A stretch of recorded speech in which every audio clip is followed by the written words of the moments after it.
Alrighty, well, it is it's now May the 8th, and it's hard to even say these words, hard to even comprehend this, but it's as far as we know it, turkey season's over. So we kind of wanted to get on here and talk about, make a podcast and talk about our turkey season and how it went, our thoughts about the population, and we're not going to go into detail about exactly the stories of each one. We're going to save that for next spring, before next time before spring, when everything starts kind of getting started and everything. But we got plenty of stories to tell, that's for sure. It was a good one for sure.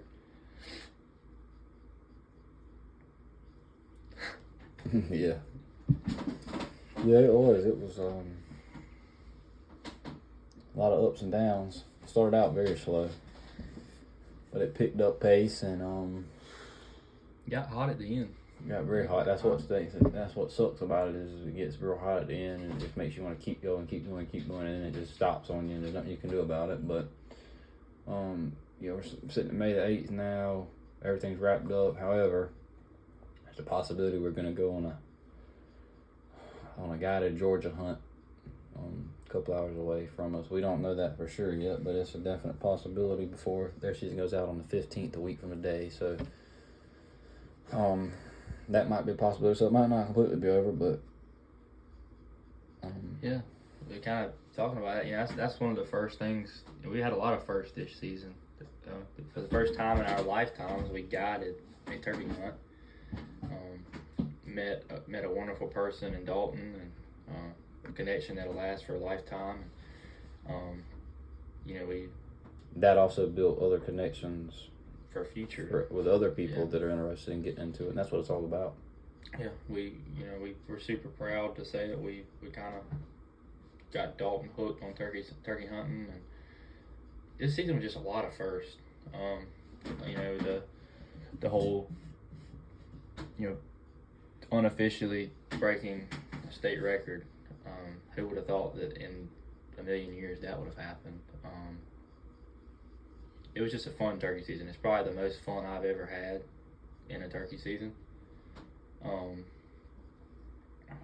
of sucks to talk about this because it's over and you have to wait a whole another year. But like I said, it was a good one. We witnessed 5 die this year, and for one state, that's pretty good. All in one area. Yeah, within what, 4 counties of each other, 4 or 5 counties. So super blessed for that. I've only, the most I've ever seen is one season's been 2. So we probably should have killed around 10. I should have been around 10. We started the season off the second day of youth season. Evan missed a bird. And then... But we're all on birds that weekend, really. Yeah. Just henned up. And then opening day, Wayne killed a bird. Our good friend, here's a picture of that. That was kind of the first, bird, although it wasn't on camera and we weren't there. Kind of the first turkey of the year, I'd say. And then that day, the same exact day, around 10 or 11 o'clock, I missed one. So to say we had a cold start shooting wise is an understatement. Couldn't hit the backside of our barn, but and then correct me if I'm wrong, but the first turkey on camera was Grayson's bird. A week after opening day. It was March 30th or 30th. 29th? It was 20. It was. I'm pretty sure it was exactly a week after opening. I think it was Good Friday. March 29th. 29th, yeah. So that was kind of the first bird for the year on our YouTube. But we will say too, with the filming, that, like you said, there was a lot of firsts. That was the first this year ever taking a camera in the woods, and it can be a hassle, it can be annoying, it can be aggravating, but that's what we wanted to bring, was the highs and lows. Where most of the things we got filmed this year was on a cell phone. I can tell you, it's hard. And it's I don't think we got really any good footage on that camera because, for one, we are good, passionate, true turkey hunters, so we don't want to do anything to spook a bird coming in with no camera glaring or no camera being in the way or a big old bulky camera and they spot it, see it. But that was a learning progress, and it was frustrating. It was hard to deal with a lot, but we always took it. But the way things would work out, the SD card wouldn't work, and the every battery time a turkey would come in, something would happen. We'd have to pull phones out and video on phones, and I think we still did the best we could. But that's what this is about. This YouTube, this brand we're trying to create. It's raw. It's raw footage. It's reality, and it's real and it's true. So we're not Hollywood cameramen where we're sitting here and it's all scripted. We show up, we video, we talk about it on a phone, we video what we can on the camera, most of the video on the phone, and we just try to get raw footage. Like, this isn't, if you're coming here to just focus on these name brand hunting industry crews and all that have big gobblers at 5 steps strutting with just high def footage, you're in the wrong place. Because we didn't go to school for that, for one, to be a videographer. But we're trying our best, and it'll get better as seasons go along, and you know, when we're hunting. But I can't explain to you how hard that is. Yeah, a lot of people try it, and a lot of people don't succeed. But it's something we're gonna stick with. But we just need to make that clear that we tried our best to get footage the best we could with gobbling, with hens, with, you know, seeing them come in. Like, we tried our best, and it's probably mainly a lot of us just our face talking to the camera, but we're doing that to educate. We're doing that to talk about what's happening, demonstrate what we're doing, our technique. It wasn't just about, it says it in the bio, I think, on YouTube. We're coming to bring you the highs and the lows, meaning everything. Yeah. Meaning us walking down the road, us getting out the truck, the drive to the hunt, all that stuff. People don't understand there's so much more that goes to a hunt than just showing up like a lot of people do on YouTube. You show up and you cut that camera when a bird's 50 yards away gobbling and strutting. You got him on camera in a big old open field coming to you. That's not what we were trying to do this for. We wanted to show every step of the way, every second, everything that's going into it, how quick it can happen, how long it can happen. We wanted to show that, and that's why sometimes footage wasn't the greatest. But we weren't doing this for footage purposes. We were doing this to bring you on the experience. It's about the experience of turkey hunting and every step of every day of the season we went on. And that's why there wasn't as much film footage. But that's not what we're based on. We're not based on that. We're not based on making a movie. It's just bringing our experience. People can see what turkey hunting's really and truly about. It's not about showing up and having some camera guy videoing a bird coming in, full strut, perfect picture, getting his head busted. That we knew that's not what we were going to try to get at. And a lot of people, they love that gets us about YouTube, correct me if I'm wrong, it's all about the kill on video. Yeah. Well, let me tell you something. Turkey hunting, every time you go, ain't about a kill on video. It dang sure ain't about a kill. It is hard enough to kill a bird, but it's hard enough to get both those to happen. So we want to show the high and the low. We wanted to show hunts where we'd go and we'd sit for 3-4 hours at a time and not hear even a hen cluck in the distance. We wanted to show all of that. Not just us videoing a turkey being killed. Well, some people just put videoed hunts of a kill on YouTube. We wanted to put everything. There were 5 turkeys die in front of us this year, and we hunted 45-ish days, or however long our season is, and 8 out of 45 days we were successful. Mm-hmm. That just goes to tell you. And any day turkey hunt successful. Well, like you you're doing what you love. Like you just said too. Like, I just want to point out how exhausting it is, and I really have a true and greater appreciation for people that hunt 90 days or however, like David. A guy hunts 90 days a year, and he edits videos wild turkey. Like, sleeps in his truck. It is exhausting. I can tell you firsthand, having to edit videos and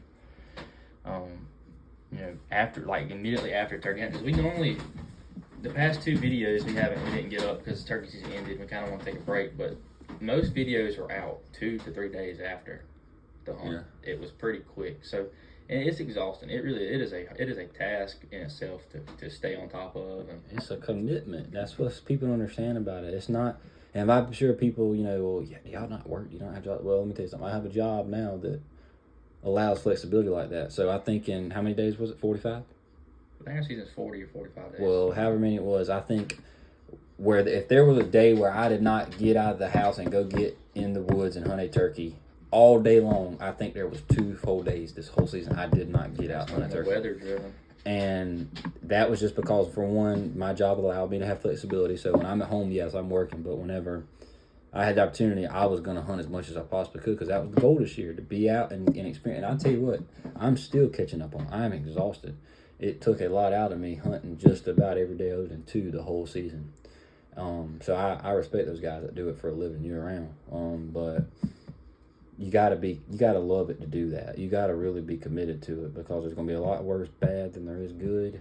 And we experienced that this year, where there was days where it's like, we got a purpose here. Do we want to get up and go? Probably might not hear nothing. Weather's crappy. Do we still want to be committed to this? And every every time we say, let's get up and do it.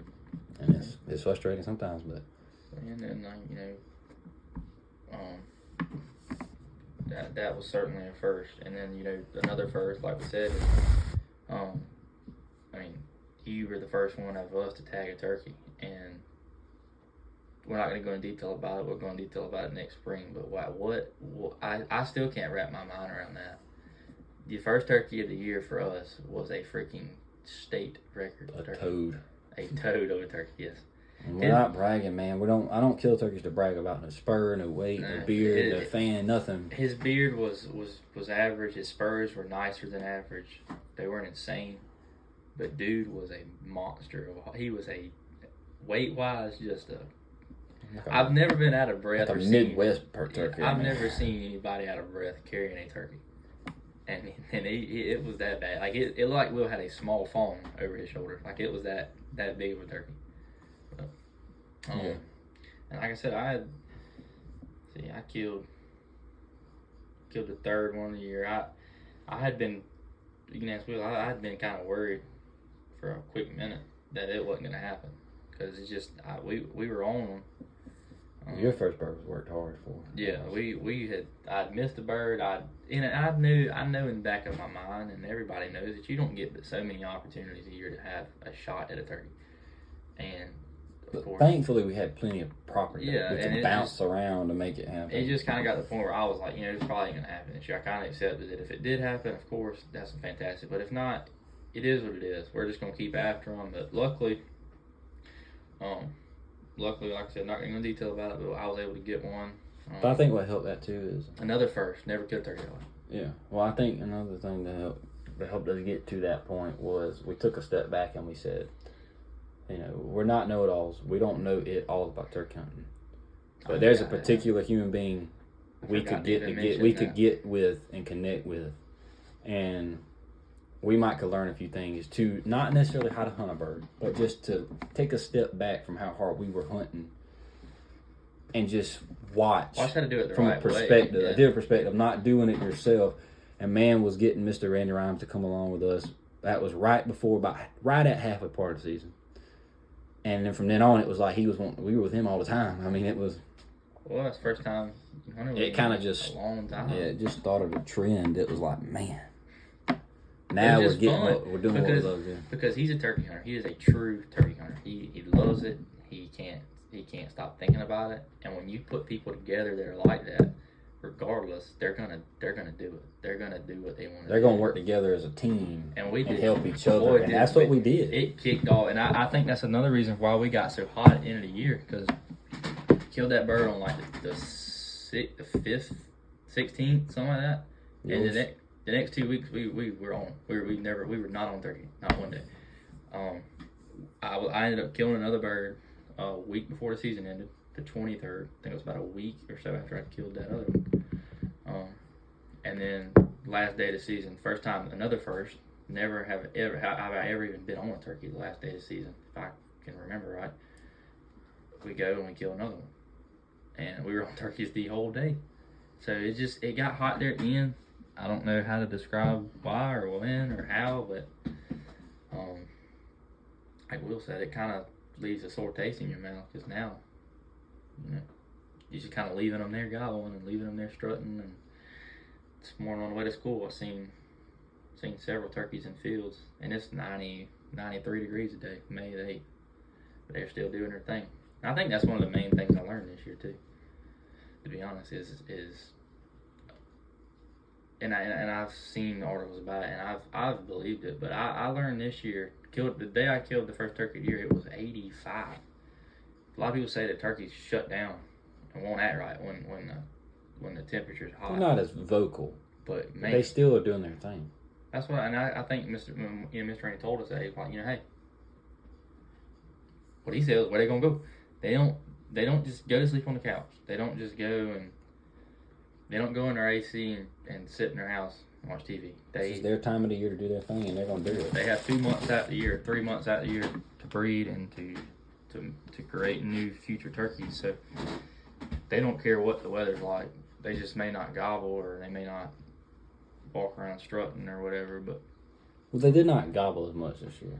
Yeah, we got on them, but even we got on some. It was more like watching them. Birds just were not as vocal as they usually are. And I think that's a lot because turkeys are getting more and more understanding that they're being hunted by not only people, but I mean they have a million predators after them at all times: hawks and eagles and coyotes and foxes and bobcats, and then they have stuff eating their nests. And there's just, and if you think about it, I mean, why if you're hunted, why would you want to make noise?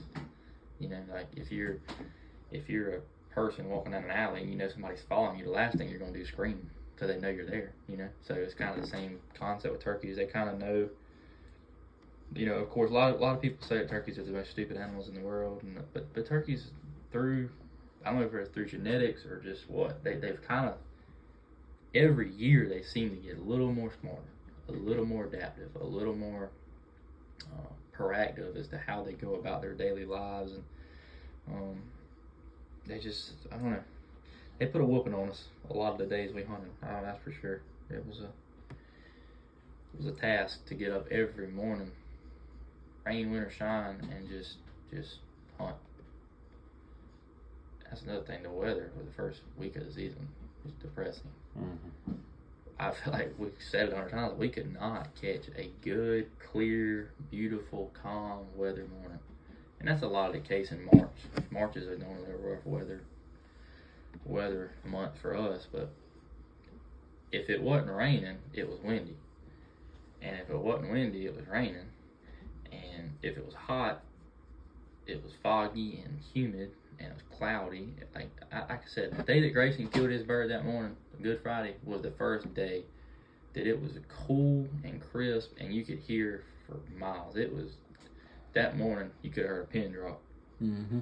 I mean, it was perfect. It was like 39, 38 degrees. I mean, there was turkeys gobbling that we hadn't heard all year. And that we after that day, we ain't heard since. Because they were just so far away that the sound carries so much better. And I think that's a lot of the reason why turkeys gobble that good is they know that everything can hear them. So when they're doing that, they're wanting their hens to, or their hens ain't even near them to come to them. So I don't know. It was a good one. Yeah, a lot of lessons learned, a lot of knowledge gained, a lot of butt whipping. That's gonna happen. You gotta take your butt whippings for the turkey. But one main thing, and it's something we talk about all the time, that even this year we kind of got them on a good handful of turkeys. But like Mr. Randy said it best, and people don't like to hear it. People don't give a crap about it, but it's the truth. They are declining, and you can go look at the harvest report again this year. The Department of Natural Resources for South Carolina puts up every year, and every year it's going down in every county and throughout the entire state as a whole. And people are so blind to it, they refuse to pay it any attention. They just want to go out every year and tag out. Let me get myself tagged out. Let me get myself posted all over social media. Well, you're going to keep worrying about yourself posting on social media and yourself tagging out, and your children and your grandkids ain't even going to know what a turkey looks like. And you're going to have yourself to thank for that because you did nothing to help the efforts to help them out. If it's donate money to NWTF, if it's donate money to Turkey for Tomorrow, if there's other turkey charities, as you want to call them, if you can help to, then do it. Do your part. It ain't that hard. Burn. Take care of the habitat. Yeah. They're work with the landowners to try to ensure that things are done right. We're losing them. And like Mr. Rand said, we're contributing to it. We're killing them, but that's part of conservation. I killed one bird this year and I was completely content with it. Yep. I had that one experience. But let me tell you something. It's about being with other people and seeing other people do it. So if you as a hunter love turkey hunting, there's how I look at it. As a turkey hunter, if you love it enough and you can get that one heart pumping experience where you pull the trigger on one, knowing you could have tagged out, because I could have. But you get that one opportunity, but then the rest of the year it's about seeing others get one or two and helping them. That's what makes a true turkey hunter, in my opinion. Not someone that goes out there a couple times a season and busts 3 of them and just says, well, did my part. Well, no, you didn't do your part. That's not doing your part. It's not about killing them that excites us. Does killing one excite us? Yes, absolutely. But Toxic Hayes said it best, it's not about killing them. It's about seeing them and listening. Or gamekeepers. And wanting to be around them. Something about turkeys drives me nuts. I don't know what it is. I can't tell you, but it just does. If killing them drives me nuts, I wouldn't do it because I don't kill them very often. Nobody does, and if that was the case, then we wouldn't turkey hunt. You have a good year from time to time, but that does not mean that the population is thriving, because technical difficulty there. Anyways, but like Mr. Randy said, and I heard him tell you a couple times, and turkey hunters that know what they're talking about and that care about the future, and it's a fact. There are pockets of turkeys. We experienced that firsthand. In certain areas, but that's certain areas. You have pockets here, but there were some properties we hunted, and there wasn't a track on it this year. That there was 7 or 8 gobbles on it last year. Yeah, last year we're losing them, and just because you got a bunch in one area and you can go in there and tag out. Charlie talked about this before. There was one property we hunted this year that we knew for a fact on that property, and even across property lines, that area per se probably had 11 to 12 different gobbles on it before the season started. And if you were to take 3 or 4 out that group, you're fine. You're fine. Because there was also several jakes. But if you got 6 birds, you can't do that. No, take 1. Yes. 2 maybe. I'd say take 2. You have to really. That's what I'm saying. If you gotta be a turkey hunter in so many aspects, so many ways. Pay attention to your surroundings. Pay attention to the habitat. Pay attention to the hens. How many hens do you have? Do they have good nesting area where they can reproduce and have a good hatch? Look. Pay attention to the jakes. Do you have a handful of 3, 4, 5 jakes on that couple 100-acre plot where next year there'll be 2-year-olds and they can start trying their best to breed and they can create their own generation. You have to pay attention to the whole entire population where you hunt, not just taking 3 gobblers and saying, well, yeah, I'm a turkey hunter. It's super important to protect the hens. So one more time, protect the hens, because without the hens there would be no eggs. Without eggs there's no turkey. Yeah, it's like in the Bible. Adam and Eve made a child, and it's kind of hard to understand. Not Adam and Steve. I saw something that just appalled me. And I hear people talking about it all the time. I see it on TikTok, I see it on any kind of social media. It's all the time. It's all the time. I seen a TikTok about it the other day. About wanting to kill hens. Have a hen season. Because they think there's too many hens. And what mind would anybody To me, that's what makes turkey hunt better. If you're a competitor and you want to become a better turkey hunter, a better caller, a better strategist, you compete with a hen. That's what you do. That's why I wish we had 100 more of them, because it makes it more challenging to hunt a turkey. That's what it's about. It's not supposed to be easy. And it gives us, like I said, I told you this. This is the simplest way I can explain it. 2 gobblers can breed 100 hens, but 5 gobblers can't breed 3 hens. It's not possible. Simple math. It's not. But we got people saying we need a hen season. No, we don't need a hen season. We need a hen season. What we need to do, and I'm gonna be the first. You need a season where you don't turkey hunt. If you're one of those people saying we need a hen season, you shouldn't be allowed to turkey hunt. What we need is, and I'm begging. I'll sit here and say it right now. I'm begging for our Department of Natural Resources to reduce the limit to 2. That's what I think they're going to. I really wish they would. I'm begging. I think what Psychonom's actually going to do is they're going to put it down to 2, and I think they're going to start the season later and let it end later to help their breeding better. To allow them to have more time. I think starting in April and ending deeper into May is what I think, to allow them to have that month of March to really get after their breeding. So we have turkeys for tomorrow. That's why there's a company called Turkeys for Tomorrow. I don't care if we have 3 days turkey hunt. I don't care if we have a month. I don't care if we have 7 months. It doesn't matter. I just want to be in their world. I want to sit out there and we'll listen to them come awake and come alive and gobble, and hens doing their. I just want to watch them and listen to them, and that's what makes turkey hunt turkey hunt. Not killing them, pulling the trigger on them. That's just a plus that God provides us. God didn't provide us these turkeys. Another thing, if you're a good devoted Christian, God did not provide these animals for us to kill them all. Mm. He allowed us to be conservationists, which means you take a few, and you don't take a few like we had an experience this year. What Charlie did, where somebody kills a bird and dumps it on the side of the road. just to keep the spurs and the beard. Yeah, they kept the beard and the Well, spurs. clearly you can see where it was chopped off with a knife. Listen, The meat was there. that is Everything was there. sick. That is disgraceful. It's no different than people killing deer. Now, if you don't eat the meat, that's fine. You get it cleaned up and you give it to somebody that will eat it. Exactly. That is why these animals were put here. They were not put here For a spur. by God, who created heaven and earth and everything in between. They were not put here for us to kill them and then throw them in the garbage and just say, well, we killed this turkey with 1.5 inch spurs and he weighed 40 pounds. Like, no. They were put here as a source of food for the food chain. Like, that's the purpose of these animals. But that's what I'm saying. The purpose can't be to go kill as many as you possibly can and you look up 5 years now, there's none left. That what you're doing, those people that want to tag out so badly, let me tell you what you're doing. You're taking away what God created for us. You're taking it away. You don't even realize it. Our purpose as turkey hunters is to conserve without, and we're gonna talk about it on this podcast. I've been wanting to We're killers. We're all killers. We've all killed an animal, but do it the right way. I've been wanting to talk about this now. I've been wanting to make a separate podcast about it. We're gonna talk about it on this podcast because this is the last one for turkey season. But we're gonna talk about the Curling the Fox documentary in just a second. We're gonna go into detail about our reaction to it as a turkey hunter, but they describe it so clearly. Without turkey hunters, there would not be turkeys. And to an average human, they would say, well, you just want to kill turkeys. No. Without turkey hunters, there would be no such thing as a wild turkey. They wouldn't be here. No. They just wouldn't be. Now, if there was turkey killers. Yeah. There wouldn't be. But a turkey hunter, people like the guys in the documentary that we're going to talk about, allowed for us. They made the sacrifice for us to build a turkey hunt. And now, thanks to them, there's enough turkeys to comfortably hunt. And now that's slipping away again. And it is up to our generation, all of us turkey hunters that are turkey hunting now, to leave that the same way. They took turkeys and left them better for us. Because they're dying out. It's no secret. So now when we go to die out, because everybody's going to die, once we go to die out, we need to leave our kids and our grandkids with the same thing that they left us. Because the way it's going right now, it won't happen. And that's the cold hard truth, though. In 100 years, if turkeys continue to be treated this way, people continue to not open their eyes, they're gone. Mm-hmm. I'll keep saying it, and I'm going to say it till the day I die. Because I want it for my kids and my grandkids. Not just for my sake. I'm not selfish in making it about me. It's for the future generation of turkey hunters.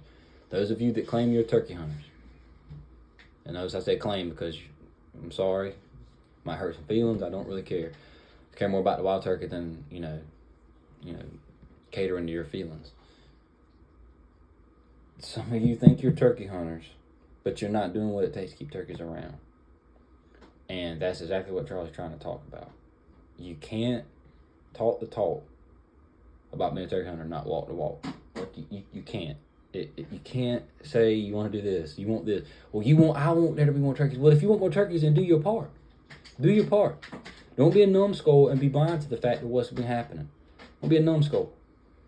Don't be some Joe Blow that's shooting turkeys out of truck windows and just doing idiotic stuff to these creatures that, yes, the Curling the Fox and those guys help keep them here. But originally, when he created heaven and earth, God put these animals here for us for a reason. Not to kill every single one of them so there's none left. And we can't get that point across enough. It's not for our benefit. It's not so we can have more turkeys to kill. We're not worried about that. If that's what we worried about, then like I said, we both had an opportunity to kill. My God, I could have killed 7 or 8 birds this year. That's not what it's about. It's about it's a recreation. It's a sport. It's a hobby. It's something that gets your mind away from this sick, terrible world we unfortunately live in today. And I don't want that to ever go away from me, my family, my friends, people that are close to me, especially my children and grandchildren one day. So I'm going to do my part to keep them around and live right by them and respect them. I know it's hard to say, well, how do you respect a turkey but you kill them? It's called conservation. It is called, look it up, it's conservation. It's gamekeeping. And I'll take my one bird around this area every year if that's all I'm ever left with, as long as I can help other people get 1 or 2 apiece. That's what it's about. It's about getting people into the hobby. Because sadly, what's crazy about it is these people that have turkey hunted their whole life and they think they know so much about it, they're the ones that have become the problem. So we're trying to, for example, we met a guy this year, Dalton, that Charlie talked about.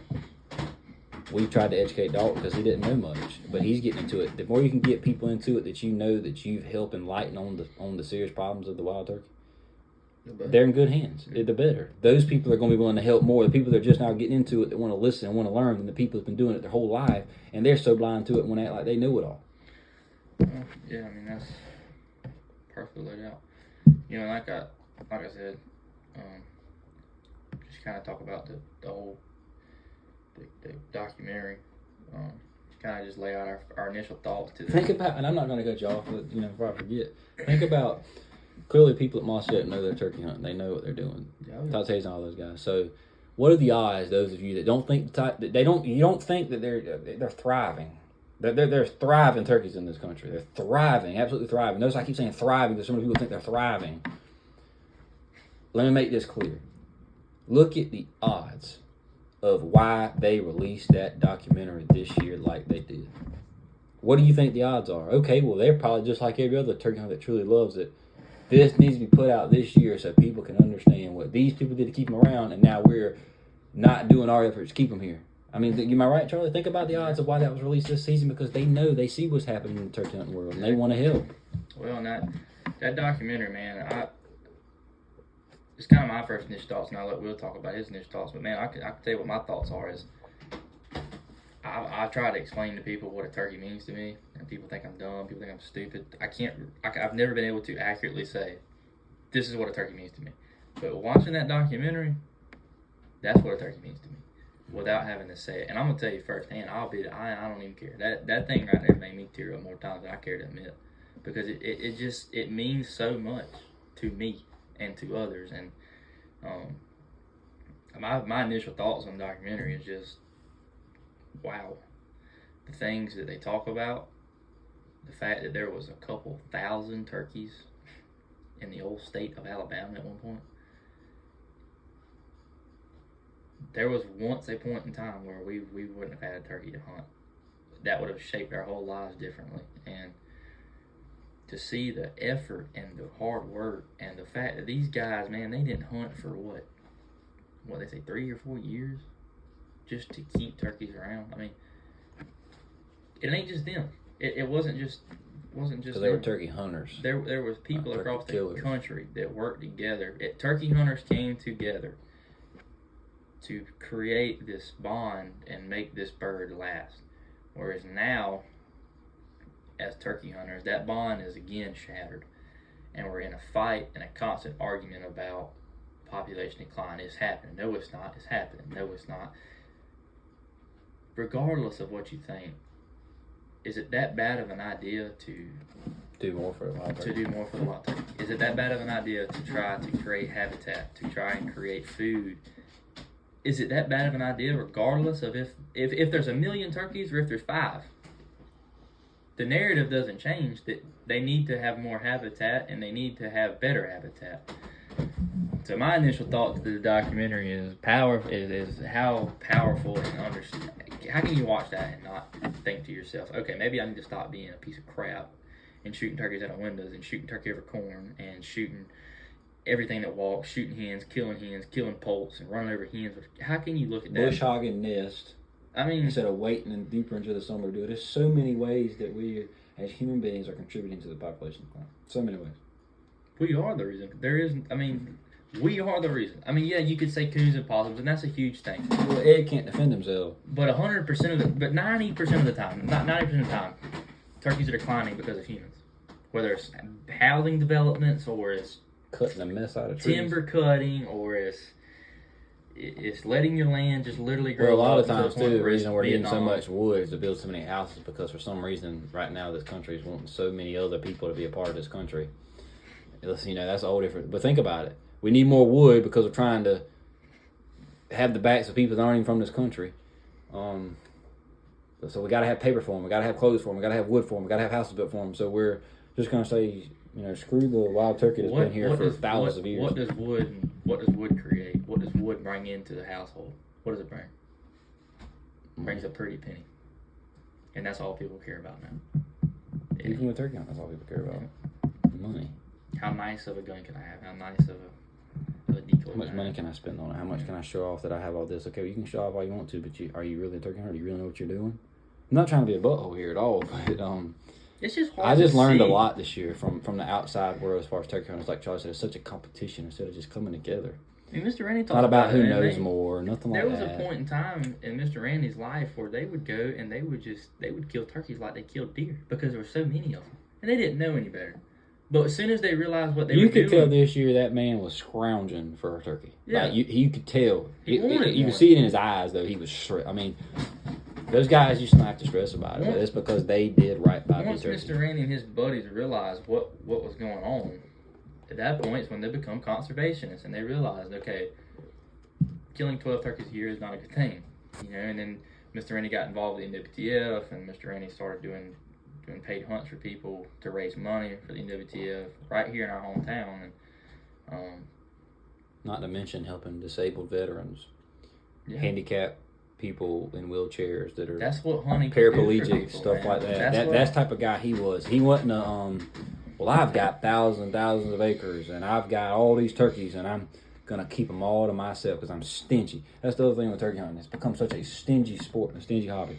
People are so stingy about it. It's their way or no way. It's, you know, it just amazes me. How many times? Why you would take advantage of something so amazing that God allows us to do. How many times Mr. Randy would be at a certain property and he would say, there was turkeys out here last year. There's been 3 turkeys out here the year before, and there was 5 turkeys out here 3 years ago, but there wasn't turkeys out there this year. That's alarming. There's a piece of property we hunted that last year I know for a fact there was 5 or 6 longbeards on it, and I can tell you without a shadow of a doubt that was how many was out there. We killed 1 bird out there. One. We killed 1 turkey out there last year. One turkey. And this year there was like 1 bird out there. And I believe a lot of that's due to pressure, trespassing, poaching, and illegal hunting. I mean, it's got to be because no other doubt. Because there was 3 or 4 longbeards on camera the day the season started. They ain't just. But you can't trust people in hunting now. You have to really. It's hard. People don't have your back. People don't. They are so stingy and greedy about a turkey.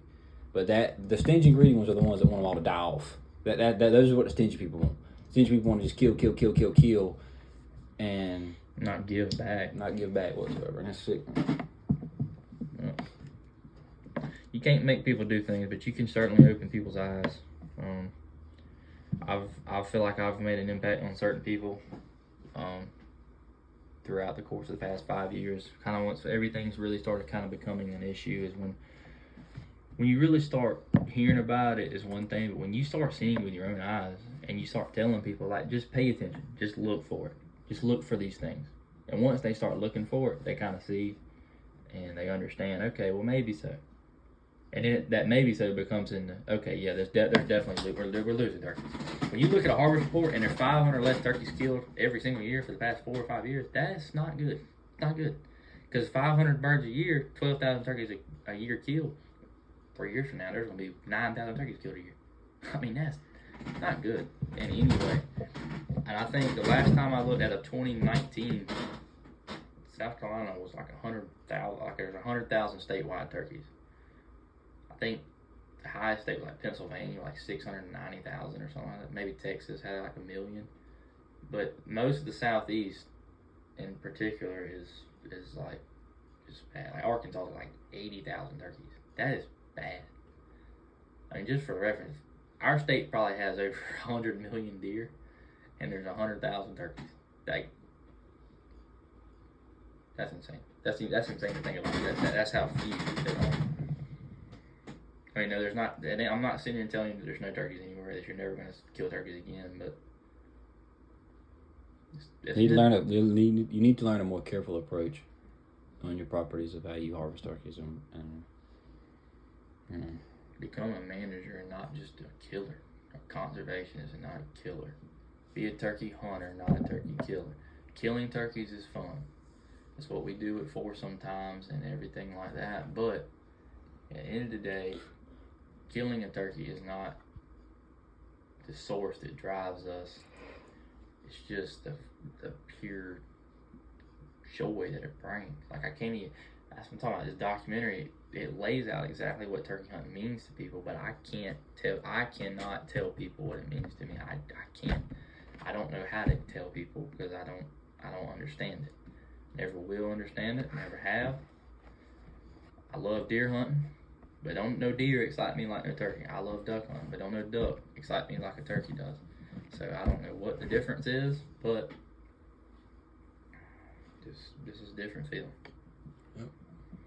But, yeah, and like going back to what we started talking about at the front or the beginning of this thing is that we should have killed about 8 or 10 turkeys. There was a couple misses in there. I missed one. Evan missed one. We had when we guided that day, there was 2 misses on back-to-back days. Trying to think. That's 3 misses. There's more than that. Gotta be more than that. Because with all of our turkey hunts this year, including our friends, I'd say I killed 2, killed 1. Mr. Randy killed 2. That's what, 5. Grayson killed 1. That's 6. Wayne killed 1. That's 7. Should have been about 10 or 11. So make mistakes and you learn. I learned one thing about shooting at that turkey this year. Probably just should have let him walk on off. I had to rush to shoot him. So looking back, hindsight's 2020. Let the bird go. Come back to another day. The misses with Dalton, the bird, the second turkey he missed, the bird came in and got a little nervous. Probably could have made him comfortable enough to come back one more time because he kind of putted. But another thing, you live and you learn. Maybe don't get so freaked out so quick about it and let him try to work his way back around. There's just so many things you learn each year, and that's like I talked about. I think we talked about it in one of the first podcasts. Is my goal each year is to learn something new, to make me a better turkey hunter and a better turkey conservationist, I guess. Because that's important to me. And but now's where the real work starts. It's hot, which means now it's time for food plots and deer stands and blinds and chufa patches and all the hard work that goes into killing turkeys and killing deer and killing ducks. It all restarts now. Now's when the new cycle starts. It's a cycle every year. May, June, July, you bust your butt planting, working, hanging stands. You get after deer August, September, November, December. Duck hunting November, December, January. You get back to turkey hunting in March, April. Fish in May, June, July. It's never in a cycle. We live our lives. Literally, we live our lives by those. We live our lives by hunting and fishing seasons. That's what we do. It's how we've always been. So we're about to start busting our butts, and we're gonna bring y'all along for it for sure. Tell you right now, man, there ain't nothing more other than turkey hunting. Second to turkey hunting that gets me going more than going out and planting food plots and working on the land. Man, I love it. It's so much fun to do. Cause you're giving back. At the end of the day, you're giving back to the animals that you love to hunt, and the strategy that goes into it all throughout turkey season. We're looking at different trees and spots and saying we're going to stand here, hang a blind there, put a corn pile here, put a food plot there. So super excited for that. And like I said, the fishing is going to be insane this year. I'm assuming it's going to be pretty good. Always is. So, but I think that's going to do it for 2024 Speakin Spring. That's weird to say. I feel like we literally just started making these things in February.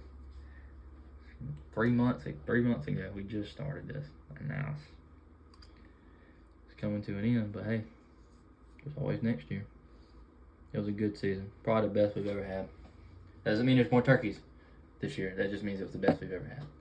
We hunted hard. We hunted for every turkey we killed. We scratched and clawed for every gobble. We scratched and clawed for every single thing that happened this year. Nothing was given. I don't think we cut a turkey one time that came in within 5 minutes. I think we sat on the ground. I know the second bird I killed, we sat there for an hour and a half waiting on that turkey to finally break off. Mm-hmm. Same thing with Mr. Randy's last turkey. So, anyway, fun season, good time, good memories. we're beyond blessed to do what we do. We are so ungrateful and undeserving to hunt turkeys. The good Lord outdid himself when he made them. That's for sure. But it's gonna do it for 2024 Speakin Spring, and I'm pretty sure that's gonna do it for 2024 turkey season. So next up, getting back to work.